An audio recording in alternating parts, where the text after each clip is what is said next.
સ્થાનિક સ્વરાજ્યની ચૂંટણીમાં અલગ અલગ રાજનૈતિક પાર્ટીઓએ પોતાના ઉમેદવારોને મેદાને ઉતાર્યા છે.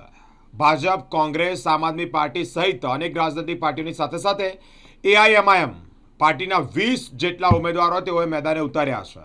અલગ અલગ વિસ્તારમાં મજબૂત પકડ મેળવવા માટે આ 20 જેટલા ઉમેદવારો મેદાને ઉતરી લોકોની સમસ્યા સાંભળશે. આ એક રાજનૈતિક પાર્ટી કે જેણે પ્રથમવાર સ્થાનિક સ્વરાજ્યની ચૂંટણીમાં એન્ટ્રી મારી છે. વડોદરા શહેરમાં આવનાર સ્થાનિક સ્વરાજ્યની ચૂંટણીને ધ્યાનમાં રાખીને એઆઈએમઆઈએમ દ્વારા પ્રથમ વખત નગરપાલિકાની ચૂંટણીમાં એન્ટ્રી કરવામાં આવી છે. પાર્ટી દ્વારા આશરે 20 જેટલા ઉમેદવારો મેદાનમાં ઉતારવામાં આવ્યો છે. આ સંદર્ભે પત્રકાર પરિષદનું આયોજન કરવામાં આવ્યું, જેમાં શહેરના વિવિધ વિસ્તારોમાં મજબૂત રીતે ચૂંટણી લડવાની તૈયારી પણ તેઓએ બતાવી છે. વધુમાં જણાવ્યું છે કે પાર્ટીનો મુખ્ય હેતુ શહેરના નાગરિકોના પ્રશ્નોના ઉકેલ માટે તૈયાર રહેવાનો છે. સ્થાનિક સ્તરે જનતા માટે કામ કરવાની પ્રતિબદ્ધતા સાથે ઉમેદવારો મેદાને ઉતાર્યા છે.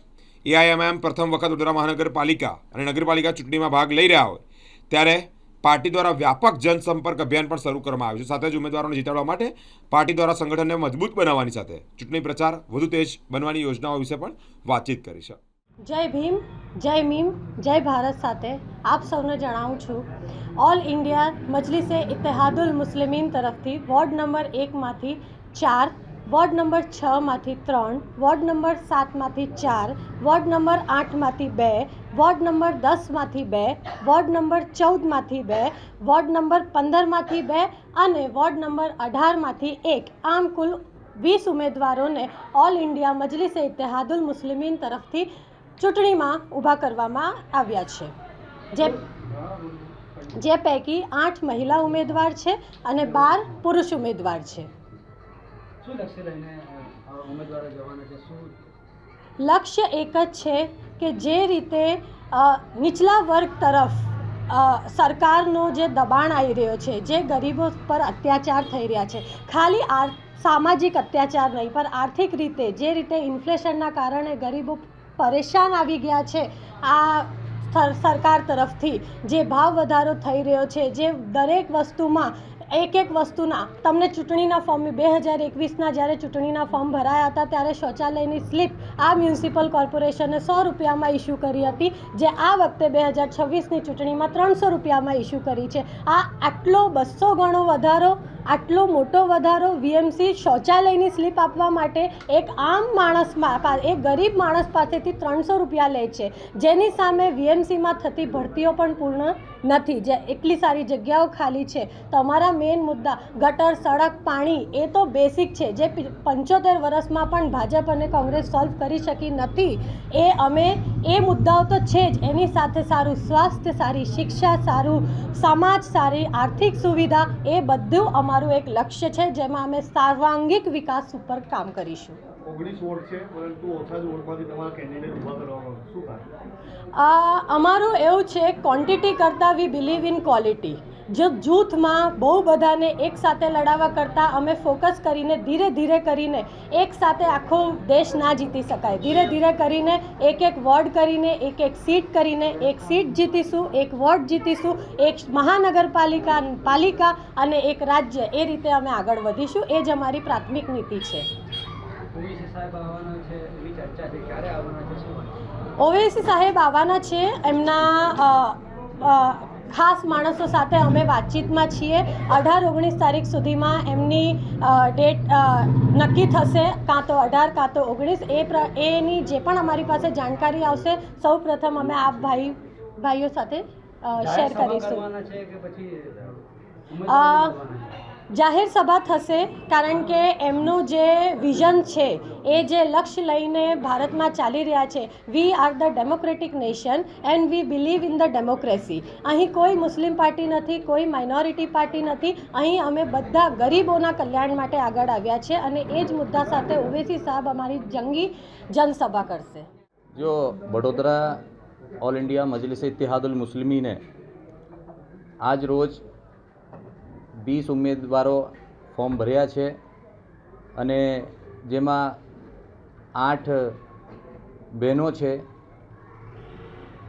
અને 12 જે છે એ અમારા પુરુષ છે. એ એક બહુ મોટી વાત છે કે ઓલ ઇન્ડિયા મજલિસે ઇત્તેહાદુલ મુસ્લિમીન વડોદરા શહેરમાં મજબૂતાઈથી ઇલેક્શન લડી રહી છે અને જે અમારા ઉમેદવારો છે એ પણ જોશમાં છે. અને એમાં પણ જે લોકો એવું કહે છે કે ફક્ત મુસ્લિમોની પાર્ટી છે, તો મારા બાજુમાં જે મિતેશભાઈ પરમાર બેઠા છે મકવાના, એ 1 નંબર વોર્ડમાંથી ફોર્મ ભર્યો છે. અને રમીલાબેન મકવાના એ પણ 1 નંબર વોર્ડમાંથી ફોર્મ ભર્યો છે. અને 6 નંબર જે છે એ ગોરીબેન છે, એ પણ મજલિસે ઇત્તેહાદુલ મુસ્લિમીનમાં ફોર્મ ભર્યો છે. એમાં જોરશોરથી હિન્દુ વચ્ચે પણ જઈને અને મુસ્લિમ વચ્ચે પણ જઈને અમારા ઉમેદવારો વોટ માંગશે અને એમના જે કામો હશે એ કામ કરશે. અને આગળની જે વાત છે મારી સાથે મારી પ્રવક્તા છે એ તમારા જોડે વાત કરશે, એ ડિટેલમાં તમને. નામો ગુપ્ત રાખવાનું આટલું કારણ શું? નામો ગુપ્ત રાખવાનું બધાએ જો જાહેર કર્યા બધી પાર્ટી. જો દર વખતે એવું થાય છે કે કોંગ્રેસ છે કે ભાઈ એએમઆઈ પાર્ટી જે છે એ હરાવવા માટે આવી જાય છે કે અમારા ઉમેદવારો સામે ફોર્મ ભરે છે. તો અમે આ વખતે ચાન્સ આપ્યા હતા કોંગ્રેસને કે કેટલા મુસ્લિમોને ટિકિટ આપે છે, તો એ લોકોએ પણ સસ્પેન્સ રાખ્યા હતા. અને આજે અમારા જે કેન્ડિડેટો છે ફોર્મ ભરીને આવ્યા, એના પછી અમને ખબર પડી છે કે કોંગ્રેસે કોને કોને મુસ્લિમોને ટિકિટ આપી છે.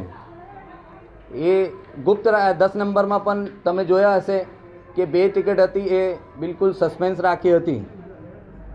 તો એના માટે જ અમે સસ્પેન્સ રાખ્યા હતા કે ભાઈ કોંગ્રેસ જે અમારા ઉપર આરોપ લગાવે છે કે ઓલ ઇન્ડિયા મજલિસે ઇત્તેહાદુલ મુસ્લિમીન અમારા વોટ કાપવા ઊભી થઈ જાય છે કે અમારા વોટ બગાડવા માટે ઊભી થઈ જાય છે.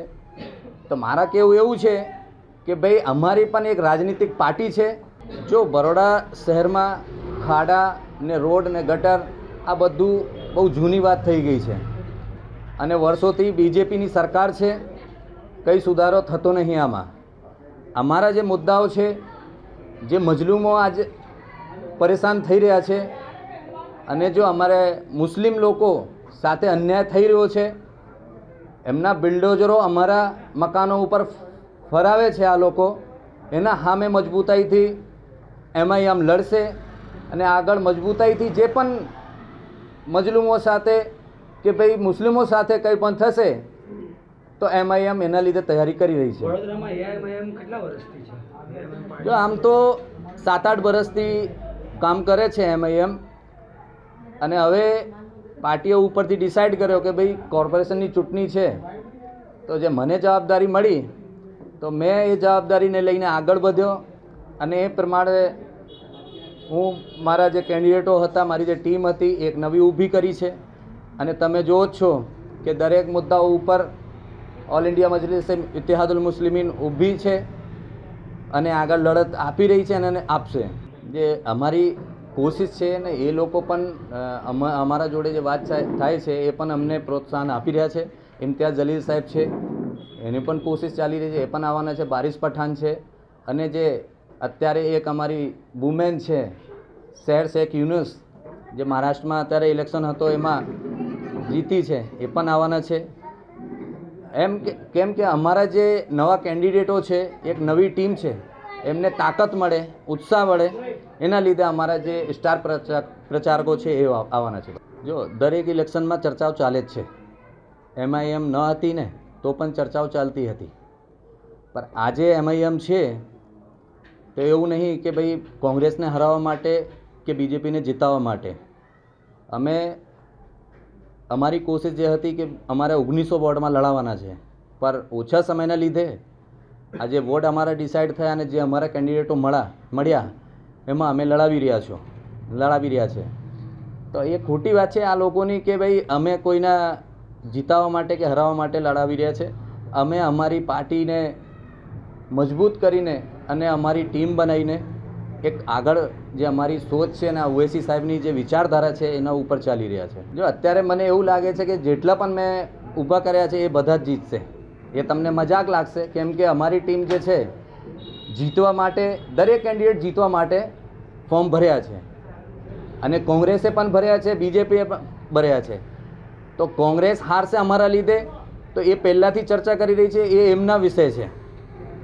કોંગ્રેસ જીતશે એ બીજેપી કહી રહી છે કે MIMના લીધે જીતી જશે, એ એમની વિચારધારા છે. પર દરેક જે પણ ઉમેદવાર ભરે છે ફોર્મ એ જીતવા માટે ભરે છે. જે અપક્ષ ભર્યા છે એ પણ જીતવા માટે ફોર્મ ભર્યા છે.